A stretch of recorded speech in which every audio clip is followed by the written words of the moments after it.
మా అన్నగారు రమణానాయుడు గారు, మరి ఆయన సహచరులు విద్యార్థులు, పూర్వ విద్యార్థులు మరి పిల్లలకి 10th క్లాస్ పిల్లలకి స్టడీ మెటీరియల్ బహుకరిస్తామని చెప్పారు. మరి కొద్దిసేపట్లో వాళ్ళ సోదరులంతా కూడా వస్తారని చెప్తున్నారు. మరి స్కూల్ యజమాన కమిటీ తరఫున ధన్యవాదాలు తెలుపుతూ మరి ఈ సమావేశానికి ముఖ్య అతిథిగా చేసినటువంటి శేషు అన్న గారికి కూడా ధన్యవాదాలు స్వాగతం చేస్తూ మరి ఈ కార్యక్రమాన్ని ఇంత దిగ్విజయంగా ముందుకు తీసుకువెళ్ళినటువంటి ప్రధానాచార్యులు, మరి స్కూలుకు సంబంధించినటువంటి టీచర్స్, ఉపాధ్యాయురాలు, దాంతోపాటు ఒక వారం నుంచి మరి గౌరవ రేపు అన్నాడు ఆ యొక్క స్కూల్కి పిల్లలకు సంబంధించినటువంటి మెటీరియల్ అందిస్తామని చెప్తున్నారు. వాళ్ళకి మా స్కూల్ యాజమాన్యం తరఫున, కమిటీ తరఫున ప్రత్యేకమైనటువంటి అభినందనలు, ధన్యవాదాలు. మరి 3 రోజుల నుండి ఈ కార్యక్రమాన్ని అంతా కూడా ఉపాధ్యాయురాలు మన ఆంధ్రప్రదేశ్ గవర్నమెంట్ ప్రతిష్టాత్మకంగా తీసుకున్నటువంటి తల్లిదండ్రుల ఉపాధ్యాయుల ఆత్మీయ సమావేశం మెగా పేరెంట్స్ డేగా డిసెంబర్ 7వ తేదీన జరిపించాలని నిర్ణయం మేరకు మరి దీనికి తోడ్పాటును అందించాలి కదా. మనం ఎవరు రాలాయికి 2 రోజుల కింద మా పిల్లల్ని వదిలేకొస్తే ఈ స్కూల్లో బెస్ట్ పేరెంట్గా గౌరవ శ్రీ ఎన్ రాధాకృష్ణ అన్న గారు, టీటీడీకి కళాకారులు వైరన్ వాయిస్తూ ఆంధ్రప్రదేశ్ అంతా కూడా తిరుగుతూ కదిల్లో కూడా అనేకమైనటువంటి కల్చరల్ అలాగే ఆధ్యాత్మిక ప్రోగ్రామ్స్ ఇస్తూ ముందుకు నడిపిస్తున్నటువంటి యువతని ఆ దైవ కార్యాల్లో కైంకర్యాల్లో కూడా పాల్గొనాలని చెప్తూ ముందుకు వస్తున్నటువంటి ఆయనకి మరొకసారి పేరెంట్స్ యజమాని కమిటీ తరఫున ప్రత్యేకమైనటువంటి ధన్యవాదాలు, అభినందనలు. ఇక్కడికి వచ్చినటువంటి పేరెంట్స్ అంతా కూడా శిరస్సు ఉంచి నమస్కారం తెలియజేసుకుంటూ మరి ఉపాధ్యాయులు విద్యను బోధిస్తున్న ఈ మధ్యకాలంలో ఒక 10 రోజుల క్రితము మన యొక్క స్కూల్కి సంబంధించినటువంటి ఒక సంఘటన నాకు చాలా కూడా బాధ వేసింది. మరి ఆనాడు జరిగినటువంటి సంఘటన ఈ స్కూల్లో ఉన్నటువంటి ఉపాధ్యాయుల మీదకి పిల్లలు క్రమశిక్షణ రహితంగా ఉండాలి, క్రమశిక్షణగా ఉండాలి, రహితంగా ఉండకూడదు అని వాళ్ళకి విద్యను బోధిస్తుంటే పిల్లలు తెలియని తరం, వాళ్ళకేం తెలియదు. మరి ఆ పిల్లలు ఆ స్కూల్లో ఉన్నటువంటి ఉపాధ్యాయుల మీదే చిన్న సంఘటన మరి చాలా బాధ వేసింది. మరి అదిను మరి స్కూల్ వదిలినప్పుడు కానీ స్కూల్కి వచ్చేటప్పుడు కానీ పిల్లలు స్కూటర్లలో సైకిళ్లలో వస్తూ క్రమశిక్షణగా వస్తే బాగుంటుంది. ఆ యొక్క మనం ఏదైతే పిల్లలు తొందరగా స్కూల్ చేరుకోవాలి అని సంకల్పంతో సైకిళ్ళు కావచ్చు, స్కూటర్లు కావచ్చు తీసిచ్చి పంపించేటువంటి తల్లిదండ్రులు, మరి ఆ తల్లిదండ్రులకి మంచి పేరు తెస్తున్నారా పిల్లలు అని పరిశీలించాల్సినటువంటి బాధ్యత మన మీద ఉందా లేదా? చెప్పండి, ఉందా లేదా? ఉంది కదా. మన పిల్లలు ఏం చేస్తున్నారు? బండిలో వస్తే బండి ఎగిరించుకుంటూ వెళ్తున్నారు, సైకిల్లో వస్తే సైకిల్ బ్రేకులు తీసి పైకి ఎగిరిస్తూ వస్తున్నారు. మరి చిన్న సంఘటన ఒక నెల కింద ఇదే స్కూల్ సంబంధించినటువంటి విద్యార్థికి తగిలితే రమణారెడ్డి సార్ కూడా అక్కడికి వచ్చారు. ఆ పిల్లానికి రక్తం కారుతా ఉంది. ఏమని ఆ పిల్లలు ప్రశ్నిస్తే సార్ల మీదే తిరగబాటు పిల్లలు. మరీ ముఖ్యంగా 9th class, 8th class, 10th class పిల్లలు పేరెంట్స్ కూడా తెలుసుకోవాల్సినటువంటి అవసరం ఉంది. పిల్లల్ని మనం పంపిస్తే కాదు, పిల్లలు ఎలాగ చదువుతున్నారు, పిల్లలు ఏ విధంగా ముందుకు వెళ్తున్నారు అని గమనించాల్సినటువంటి బాధ్యత పేరెంట్స్ గా మనకు ఉందా లేదా? ఉందా లేదా? మరి ఎక్కడుందమ్మా? మరి పిల్లలు ఈ మధ్యకాలంలో రాయచోట్లో చూసాం. 9th క్లాస్ పిల్లలు ఒక ఉపాధ్యాయుని, యువేజ్ అనే ఉపాధ్యాయుని అతి కిరాతక బంధనం దానికి పుట్టిన సంఘటన. మరి అదే కాక ఈ మధ్యకాలంలో మనం ఒకటి తప్పు చేస్తున్నాం. పిల్లలకి ఆన్లైన్ క్లాసెస్ అని సెల్లులు ఇస్తున్నాం, వాస్తవంగా సంతోషం కాదని లేదు. కానీ ఆ సెల్లుతో పిల్లలు ఏం చేస్తున్నారు, ఏమి చూస్తున్నారు, ఏ విధంగా చూస్తున్నారని మర్చిపోతున్నాం మనము. కాదంటే రెక్కాడితే డొక్కాడనేటువంటి పరిస్థితులు మనవి. మన పిల్లలు మనకి ఎట్లా చదువు లేదు, చదివినా ఉద్యోగాలు లేవు, ఉద్యోగాలున్నా భద్రత లేదు అనేటువంటి ఆలోచనతో మన పిల్లల్ని చదివించాలనే సంకల్పంతో స్కూల్కి పంపిస్తుంటే పిల్లలు ఈ విధంగా చెడు మార్గాన పడుతుంటే దీనికంతా కారకులు ఎవరవుతారు?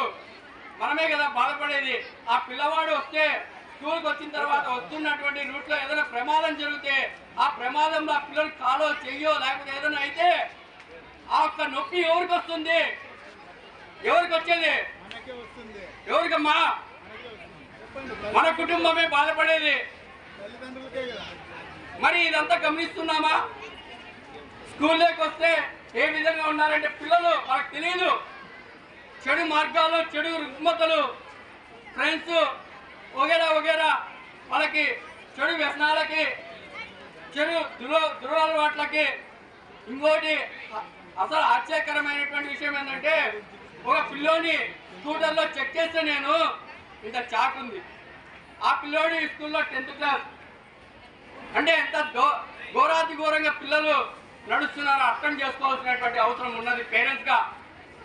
మరి ప్రభుత్వాలు ఇంత స్ట్రక్చర్, ఇంత బిల్డింగ్స్, ఇంత ఎక్విప్మెంట్, ఇంత ఉపాధ్యాయుల్ని, ఇంత డబ్బుని ఇంత వెచ్చించి మనకి విద్యా బోధనను అందిస్తుంటే మన పిల్లలు చెడు మార్గాల్లో పడుతుంటే ఆ బాధ మనకు తప్ప ఎవరికి రాదు.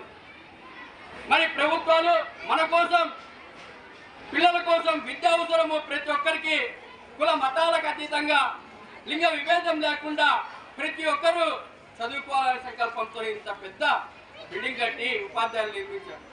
మరి ఉపాధ్యాయులు కూడా ఆ కష్టం నుండి వచ్చిన వాళ్ళు కాబట్టి విద్యను బోధిస్తున్నారా?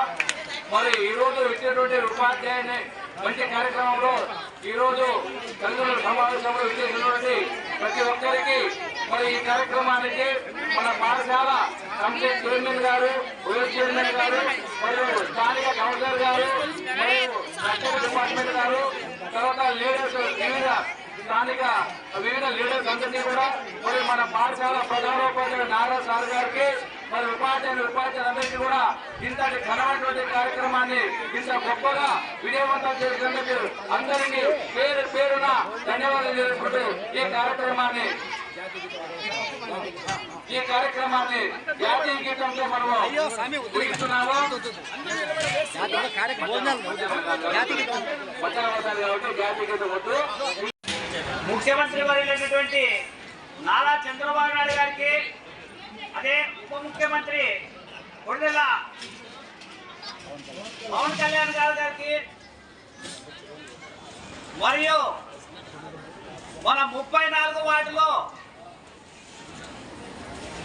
ఉన్నత పాఠశాల ప్రధానోపాధ్యాయులు గారికి మరియు వారి బృందానికి, మరియు 34 వార్డు కౌన్సిలర్ గారికి, 33వ వార్డు కౌన్సిలర్ గారికి, కమిటీ చైర్మన్, వైస్ చైర్మన్, మరియు అదేవిధంగా వార్డులో ఉన్నటువంటి మా పెద్దలందరికీ, నా తోటి స్నేహితులకు, అక్క చెల్లెమ్మలకు, అన్నదమ్ములకు అందరికీ హృదయపూర్వక నమస్కారాలు తెలియజేసుకుంటూ ఈరోజు పేరెంట్స్ డే సందర్భంగా మాకు ఇక్కడ ఆహ్వానించడం జరిగింది మన ప్రియతమ ప్రధానోపాధ్యాయులు గారు. ముఖ్య ఉద్దేశం ఏంటంటే తల్లి తండ్రి గురువు దైవం అన్నారు. తల్లి తండ్రి పాత్ర అంటే మనకు జన్మనిచ్చేటువంటి తల్లి 9 నవమాసాలు మోసి బాహ్య ప్రపంచానికి పరిచయం చేస్తుంది. తర్వాత ఆమె పెంచి పెద్ద చేసి మన ఉపాధ్యాయుల చేతిలో పెడుతుందన్నమాట బిడ్డను. ఏమని? విద్యా బుద్ధులు నేర్పించమని చెప్పేసి ఇన్ని కష్టాలు పడి పెంచి పోషించి ఉపాధ్యాయుల చేతిలోకి పెడుతుంది. తల్లి ఎంత కష్టపడి పెంచుతుందో తండ్రి కూడా అంతే కష్టపడి వాళ్ళ కోసం బస్సుల విషయం కావచ్చు, అన్ని రకాల విషయాలు కూడా తోడ్పాటు చేసి తల్లి తండ్రి ఇద్దరు కలిసి బిడ్డను ఉపాధ్యాయుల దగ్గరికి పంపి విద్యాబుద్ధులు నేర్పించమని చెప్పేసి ఉపాధ్యాయుల దగ్గరికి పంపితే ఉపాధ్యాయులు తగిన న్యాయం చేస్తున్నారు. అయితే మేము చదువుకునే రోజుల్లో తల్లిదండ్రులు ఉపాధ్యాయుల దగ్గరికి పోయి మా బిడ్డ చదువుతున్నారా లేదా, మా బిడ్డ సరిగ్గా చదవడం లేదు, ఇంటికాడ చదవలేదు మా వాడు, హోంవర్క్ రాయలేదు మా వాడు అని చెప్పేసి మా ఉపాధ్యాయుల దగ్గరకు వచ్చి మమ్మల్ని గుర్తించేవారు మా తల్లిదండ్రులు. ఈ రోజు తల్లిదండ్రులు ఏమయ్యారంటే మా ఓడి కొడతాడా ఇవ్వరు, సరే రేపు చూస్తాను నేను ఇవ్వరు కథ అంటున్నారు ఇప్పుడు ప్రజలు. ఒకసారి ఆలోచన తల్లిదండ్రులు, మన విద్యార్థులు మన బిడ్డలు మనం ఏ విధంగా కష్టపడి పెంచామో పోషించామో అదే విధంగా వాళ్ళు మన బిడ్డల కంటే మనకంటే ఎక్కువ వాళ్ళు శ్రద్ధ తీసుకొని విద్యాబుద్ధులు నేర్పించేటటువంటి ఉపాధ్యాయుల మీద మనం ఏ విధంగా పోవాలా, వాళ్ళని తండ్రించే అధికారం మనకు ఉందా అని ఒక్కసారి తల్లిదండ్రులు ఆలోచించిన అవసరం ఎంతైనా ఉందని చెప్పి సమావేశంగా చేస్తున్నాను. మిత్రులారా, నేను ఇంకా చెప్పదలుచుకున్నాను, మేము మా గురుగారు ఈ రోజు రిటైర్ అయ్యే వాళ్ళు కట్టబెట్టుకొని నడుస్తుంటే కూడా ఇప్పుడు కూడా ఎదురుగా పోవాలంటే భయపడుతున్నాం వాళ్ళ దగ్గరికి. అంటే గురువు అంటే అంత భయం ఉండేది. ఈ రోజుల్లో ఎవరు పోతుంటే హాయ్ సార్ ఎక్కడ పోతున్నాము అంటున్నారు ప్రజలు పిల్లలు. అంటే కారణం ఏంటి, తల్లిదండ్రులు అనేటువంటి వారు పూర్తిగా పిల్లల మీద అశ్రద్ధ పెట్టారు అని చెప్పేసి నేను ఈ సమావేశం చేస్తున్నాను. అశ్రద్ధ అంటే అంత ఇంత కాదు, వాడు ఉన్నారా పోయారా సంబంధం లేదు. నా కొడుకు 5 చేతులు బట్ట తీర్చాం, మా కొడుకు సూపర్ గా ఉన్నాడు, మా ఊరు పోతున్నాడు వస్తున్నాడు, అంతేగాని మా పిల్లవాడు పాఠశాలలో ఏం చదివినాడు, చదువుకుంటున్నాడా లేదా, కోచరిగా తిరుగుతున్నాడా లేదా కనీసం గుర్తించడం లేనటువంటి స్థితిలో ఉన్నారు తల్లిదండ్రులు. కారణం ఏంటంటే దాని కూడా ఒక కారణం ఉన్నది. ఇప్పుడు ఈ సమాజంలో టెన్షన్ గా బతుకుతున్న ప్రజలు 100 మంది ఉన్నారు. టెన్షన్ లేకుండా జీవించే వాళ్ళు ఎవరు లేరు. కావచ్చు, ఎంత టెన్షన్ ఉన్నా కూడా మనం పెంచినటువంటి పోషించినటువంటి విద్యార్థులు మన బిడ్డలు కనీసం ఏం చేస్తున్నారన్నటువంటి ఆలోచన కూడా లేకుండా పోతుందంటే మనం మన పిల్లలను మనము వాళ్ళను పెద్ద బావిలో దొక్కుతున్నామని చెప్పేసి నేను ఈ సమావేశంగా తెలుస్తున్నాను. అదేవిధంగా ఉపాధ్యాయులు కూడా వాళ్ళ శక్తి వంచన కష్టపడి పిల్లలు వీళ్ళు సరైన రీతిలో ఉండాలా, సరైన పద్ధతులు రావాలా, వాళ్ళకి విద్యాబుద్ధులు నేర్పించాలా. మనము గవర్నమెంట్ వారు మనకి ఇస్తున్నారు డబ్బులు, ఆ డబ్బులకు మన బిడ్డలు కూడా మనకు న్యాయం జరగాలంటే ఈ బిడ్డలు మనం ఖచ్చితంగా మనము వాళ్ళకు విద్యలు నేర్పించాలని చెప్పేసి కృత నిశ్చయంతో కష్టపడుతున్నారు, విద్యాబుద్ధులు చెప్తున్నారు. వాళ్ళ పాత్ర అయితే 100% నెరవేరుస్తున్నారని చెప్పేసి సభలో తెలియజేస్తున్నాను. లోపం ఎక్కడుందంటే మన దగ్గరే ఉంది, తల్లిదండ్రులు అనేది వాళ్ళ దగ్గరే ఉంది.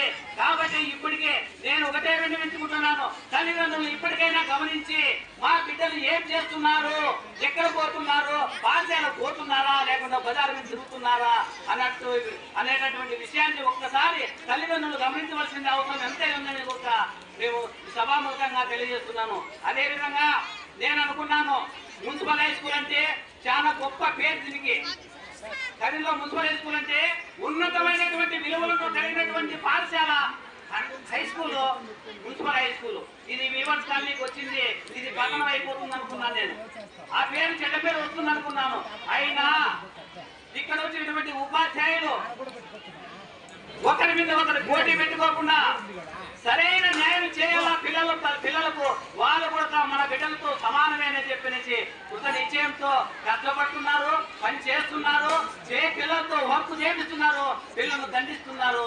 వాళ్ళు చేతనైన కాటికి విద్యాబుద్ధులు నేర్పించడంలో ప్రథమ పాత్ర పోషిస్తున్నారు. వీళ్ళందరికీ మేనేజ్మెంట్ చేస్తున్నటువంటి ప్రధానోపాధ్యాయులు నారాయణ గారు వాళ్ళ అవిశ్రాంతిగా ఖాళీ ఉండకుండా ఈ టైం నా టైం అంటుంది 9 నుండి 4:30 అయిపోయి అనుకోకుండా రాత్రి వాళ్ళు విద్యార్థుల కోసము, వారి తోటి ఉపాధ్యాయుల కోసము, పాఠశాల కోసము శ్రమించి ఇక్కడ పని చేస్తున్నటువంటి వారిలో నాగరాజు గారు ప్రధానోపాధ్యాయులు గారు చాలా వాళ్ళకు అభినందన తెలపాల్సిన అవసరం ఎంతైనా ఉందని చెప్పేసి, మరియు ఇక్కడ వచ్చినటువంటి పెద్దలు వారి పిల్లలు కూడా వీలైన కాడికి అరే నైనా బాగా చదువుకోండి అని చెప్పి మంచి స్థాయిలో పోతే చెప్పారు నాగరాజు గారు, అయ్యా ఈ స్కూల్ నుంచి ఉన్నతమైన స్థాయిలో పోయారు, డాక్టర్లు అయ్యారు, ఇంజనీర్లు అయ్యారు, దాదాపు అంటే 20 నుంచి 50 లక్షల వరకు డబ్బు జీతం తీసుకుంటున్నారు అని చెప్పంటున్నారు. ఎంత గర్వంగా ఉంటుంది చెప్తా. ఆ విషయం చెప్తే పాఠశాలకే కాదు, పాఠశాల తల్లిదండ్రులకే కాదు, సమాజానికే గర్వం తెచ్చుకునేటటువంటి విషయం. కాబట్టి మన తల్లిదండ్రుల బాధ్యతను వహించి మన బిడ్డలకు పేరు పేరున నా యొక్క నమస్సమాంజలు తెలియజేస్తూ ఈ సమావేశం ఏర్పాటుకి ముఖ్య ఉద్దేశం ఏమంటే, ఒక పిల్లవాడిని మన పాఠశాలకు పంపించే ముందరగా పిల్లవాడిలో ఎన్నో భావోద్వేగమైనటువంటి ఉద్వేగాలు ఉంటాయి. ఆ ఉద్వేగాలను తల్లిదండ్రులు మరియు ఉపాధ్యాయులు కలిసి వారిని ఒక మంచి ఉన్నత స్థానానికి తీసుకెళ్లే విధంగా మనమంతా కలిస్తేనే తీర్చిదిద్దుతాం అనే ఉద్దేశంతో ప్రభుత్వం ఏర్పాటు చేయడం చాలా అభినందనీయం. కాబట్టి ఇలాంటి సమావేశాలకు మీరంతా వచ్చిన దానికి మా పాఠశాల తరఫున పేరు పేరున ప్రతి ఒక్కరికి కూడా ధన్యవాదాలు. పిల్లవారిని ఇంకొకటి, మీకు ఉన్నటువంటి సెల్ ఫోన్లలో ఇన్స్టాగ్రామ్ కానీ ఎక్కువ పిల్లవాళ్ళని ఉంటే డిలీట్ చేయవలసిందిగా ఈ యొక్క సమావేశం తరఫున మీ అందరినీ మనవి చేస్తున్నా. వారికి కావలసినటువంటి పాస్వర్డ్లు ఏర్పాటు చేసుకొని తల్లిదండ్రులు కూడా మోసం చేస్తున్నారు. కాబట్టి ఆ ఇన్స్టాగ్రామ్ ఉంటే కనుక మీ యొక్క సెల్ ఫోన్ లో తీసేయవలసిందిగా అందరినీ మనవి చేస్తున్నాను. మరియు పిల్లవాడు అలవాట్లను మీరు ఇంటి దగ్గర గమనిస్తే, మా పాఠశాలలో మేము గమనించినట్టు అలవాట్లను డైరెక్ట్ గా ఫోన్ ద్వారా కానీ లేదంటే పాఠశాలకు వచ్చినప్పుడు మీ ద్వారా కానీ తెలియజేస్తాం.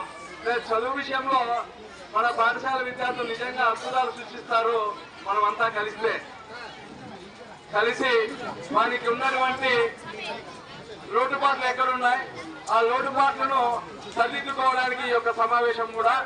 మరి ఇంటి దగ్గర కూడా పిల్లవాడిని అడగండి, మీకు అర్థమైనటువంటివి అర్థం కానిటువంటివి డైరెక్ట్ గా మీరు హెడ్ మాస్టర్ కానీ టీచర్లు కూడా సంప్రదిస్తే, టీచర్లు కూడా చాలా ఇక్కడ ఉన్నటువంటి పనిచేసేటువంటి వాళ్ళని ఎంతో నిబద్ధతతో కలిగినటువంటి టీచర్లు ఉన్నారు ఇక్కడ.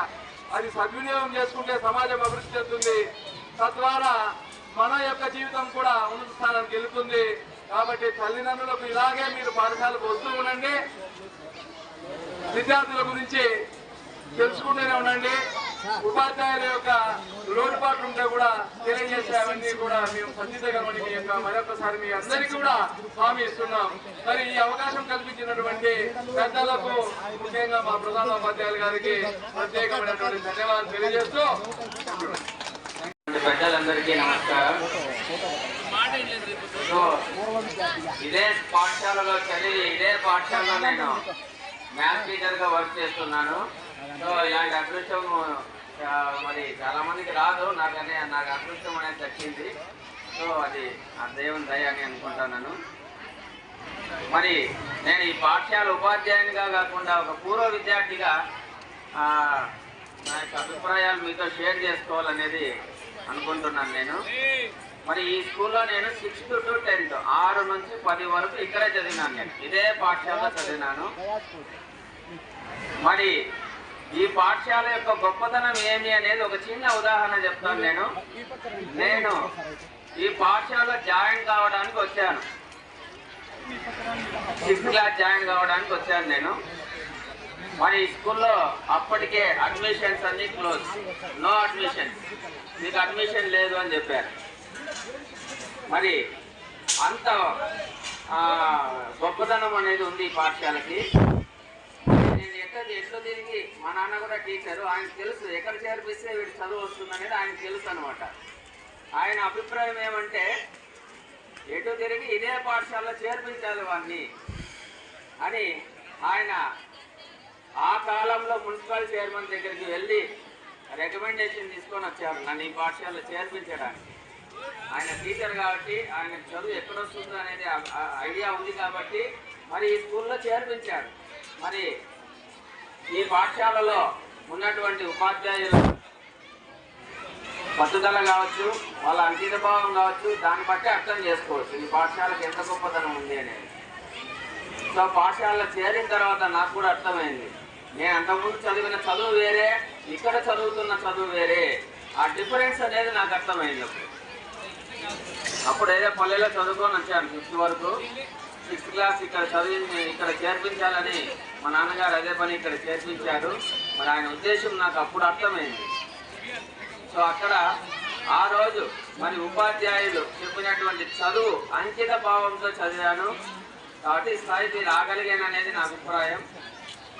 మరి నాతో పాటు చదివిన మా బ్యాచ్మేట్స్, నా తోటి విద్యార్థులందరూ కూడా మంచి స్థాయిలో ఉన్నారు.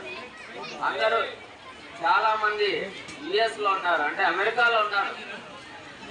సో మా నాన్న ఏమంటే నిన్ను ఉపాధ్యాయునిగానే చేయాలరా నేను అనేసి నన్ను టీచర్ ట్రైనింగ్ పంపించారు. వాళ్ళు అలా వెళ్ళలేదు, వాళ్ళ టీచర్ ట్రైనింగ్ కాకుండా బీటెక్ వెళ్ళారు. కాబట్టి సాఫ్ట్వేర్ ఇంజనీర్గా అమెరికాలో కొంతమంది, లండన్లో కొంతమంది సెటిల్ అయ్యారనమాట. అక్కడ పౌరసత్వం కూడా ఇచ్చారు వాళ్ళకి.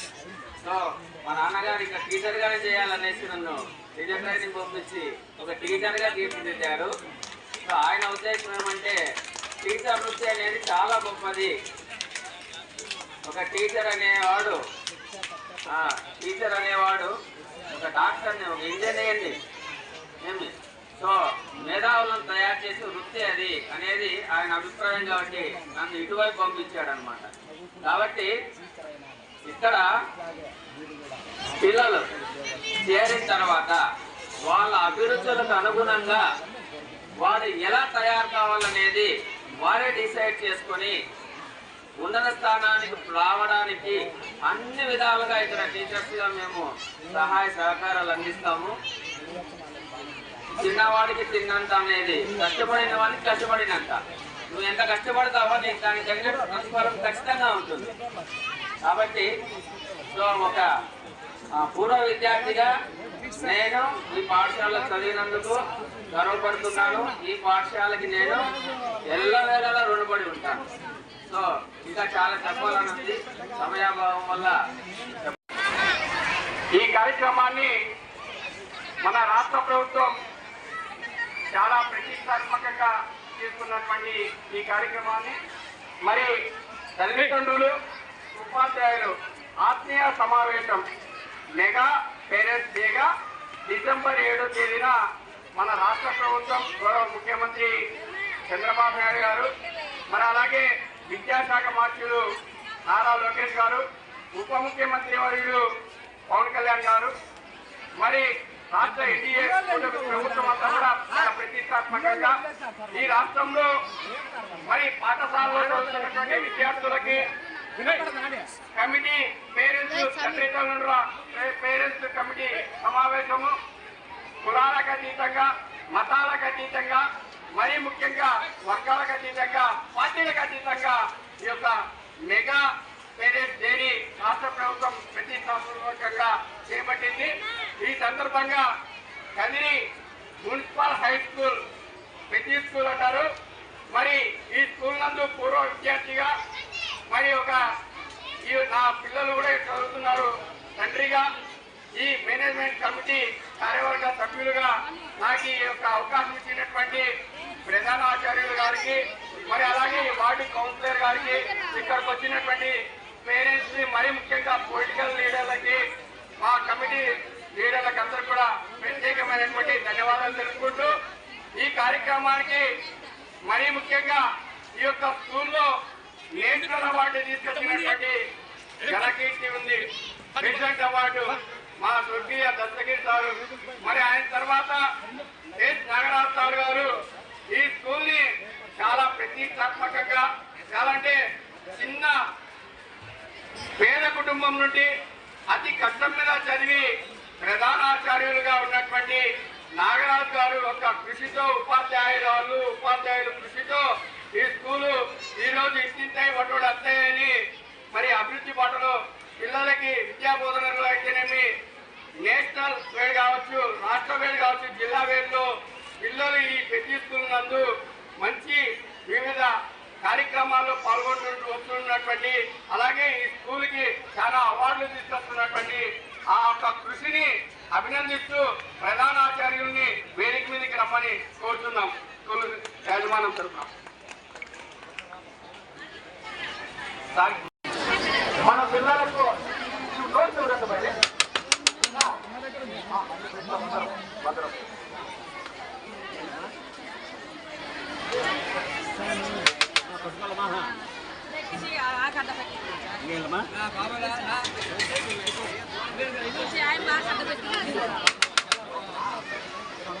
టీచర్స్కు అదేవిధంగా మన తల్లిదండ్రులకు అందరికీ నమస్కారం తెలియజేసుకుంటూ ఈ అవకాశం ఎందుకంటే ప్రతి ఒక్కరికి రాదు.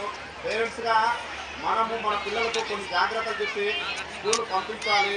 పంపించిన తర్వాత ఆ స్కూల్లో మన టీచర్స్ ఏ విధంగా మన పిల్లలకు చదువులు చెప్తున్నారా లేదా, మన పిల్లలు ఏ విధంగా మాట్లాడుతున్నారు, వాళ్ళ బిహేవియర్ ఎలా ఉంది, అవి కొన్ని విషయాలు తెలుసుకుంటే చాలా మంచిది. మన పిల్లలు కూడా ఏదైనా సాధించగలుగుతారు. కొన్ని సందర్భాల్లో మన పిల్లలు మన మీద ఏదో రివర్స్గా మాట్లాడతాడు. ఏం సార్ మా పిల్లవాడు మాకు ఈరోజు ఇలా మాట్లాడుతున్నాడే, మీరు ఏమైనా మా పిల్లవాడికి ఏమైనా చెప్తున్నారా, ఏమైనా నేర్పిస్తున్నారా అని ఇంతవరకు వచ్చాం కదా, ఒక విద్యార్థి తల్లిదండ్రులుగా వచ్చారు కదా, ఏ ఒక్కరైనా ప్రశ్నించారా? ఏ టీచర్ అయినా సరే, ఏ ఒక ఉపాధ్యాయుడు అయినా సరే ఇంతవరకు మన స్కూల్కి వెళ్ళి మన ఉపాధ్యాయులు ఇంతవరకు ఏ తల్లిదండ్రులు కూడా ప్రశ్నించాలా? మనం బిడ్డ మనం తిరిగితే ఏమనుకున్నాడుగా, అరే ఏదో కోపం ఉన్నారా ఈరోజు తిట్టడానికి సమర్థిస్తున్నాం.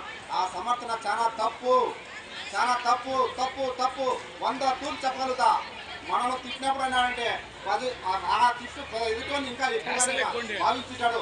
అరే నన్నే లెక్క చేయలేదంటే, తల్లిదండ్రులు లెక్క చేయలేదంటే గురువు లెక్క చేసింటాడా, లేదా మీరు చదువుతున్నాడా, లేదా వానికి కొద్దిగా మంచి మంచి విషయాలు నేర్పించాలా? మనం చెప్పే తల్లిదండ్రులు చెప్పే విషయాలే కాకుండా ఉపాధ్యాయుడు కూడా వచ్చి, సార్ మా ఊరు చాలా అదిగా ఉన్నాడు సార్, కొద్ది కూడా చదవడం లేదు, మా పిల్లోడు ఏదో చాలా డిఫికల్ట్గా ఉన్నాడు సార్ అని ఏ ఒక్క తల్లిదండ్రులు కూడా ఇంతవరకు మున్సిపల్ హై స్కూల్లో వచ్చి హెడ్ మాస్టర్ సార్ కానీ లేదా వాళ్ళ టీచర్స్ క్లాస్ టీచర్ని కానీ ప్రశ్నించిన దాఖలాలు అయితే నాకైతే కనపడలేదు. నేను ఎందుకైతే ఒక సంవత్సరం కాదు, కరోనా నుంచి ఈ స్కూల్లో ఎన్నో ఉపాధ్యాయుల గారికి మేమేదో చెప్పిన సహకారాలు చేస్తున్నాం. కానీ మన ఉపాధ్యాయులకు మన పిల్లలు చాలా మంది ఏదేదో మాట్లాడతారు. దాన్ని మీరు కొద్దిగా తల్లిదండ్రులుగా జాగ్రత్త తీసుకొని పిల్లలను స్కూల్ పంపించేటప్పుడు ఖచ్చితంగా ఇవన్నీ చెప్పి పంపించాలని నేను ఈ సౌజన్యంగా ఈ కార్యక్రమాన్ని అద్భుతంగా సెలవు తీసుకుంటున్నాను. స్వాగతం. నేను ఈ స్కూల్లోనే పూర్వ విద్యార్థిని. 6వ తరగతి నుంచి ఇక్కడ చేశాను, చదువుకున్నాను ఇక్కడే. తర్వాత ఇక్కడే ఇంగ్లీష్ టీచర్గా పనిచేస్తున్నాను. ఇంకో విషయము, నా కూతురు కూడా 6th క్లాస్ నుంచి ఇదే స్కూల్లో, ఇది 8వ క్లాస్ చదువుతాను. ఈ స్కూల్లో టీచర్లు బాగా డెడికేటెడ్గా పాఠాలు చెప్తారు. దానికి తగ్గట్టు ప్లేయర్స్ కూడా మీరు వాళ్ళకి కొంచెం అట్లా మోటివేట్ చేసి, కోఆపరేట్ చేసి, వాళ్ళకు ధైర్యం చేసి మీరు చదవగలరు, రాయగలరని, మంచి మార్కులు చేసి తేవగలరని మీరు కూడా ఎంకరేజ్మెంట్ చేసి మంచి భవిష్యత్తుకు దాని బంగారు బాట మేము కూడా వేస్తామని ఆశిస్తూ ఈ అవకాశం ఇచ్చినందుకు ప్రజలందరికీ ధన్యవాదాలు చెప్పుకుంటున్నాను. ఆహ్వానిస్తున్నాం, రావాల్సిందిగా కోరుతున్నాము. నాగారు కదిరి వెంకటరమణ గారు, రెడీ చేసుకోవాలా, రెడీ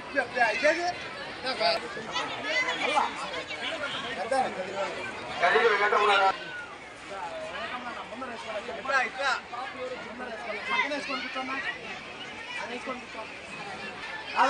ముఖ్యమైనటువంటి నాయకులంతా వేదిక మీదకి రావాల్సిందిగా కోరుతున్నాం. మిమ్మల్ని ఏ నాయకుడు కింద వచ్చి పైకి వచ్చేయండి, కింద మాకు టీచర్స్ మీరు కంట్రోల్ చేయ, పేరెంట్స్ కూర్చోబెట్టాలి పైన. అమ్మా మీరు పేరెంట్స్ లో మిగతా టీచర్స్ కంట్రోల్ చేయవలసిందిగా కోరుతున్నాను. టీచర్స్ కంట్రోల్ చేయాలి. విద్యార్థులు 9వ క్లాస్ చదివేటువంటి విద్యార్థులు మరి వాళ్ళకి తెలియనటువంటి పరిస్థితుల్లో అక్కడ ఉన్నటువంటి ఆచార్యుని అనగా సార్ని చాలా ఘోరాతిఘోరంగా చంపివేశారు. మరి ఆయన ఆత్మకి శాంతి చేకూర్చాలని అందరూ కూడా 5 నిమిషాలు లేచి మౌనం పాటించాల్సిందిగా కోరుతున్నాం.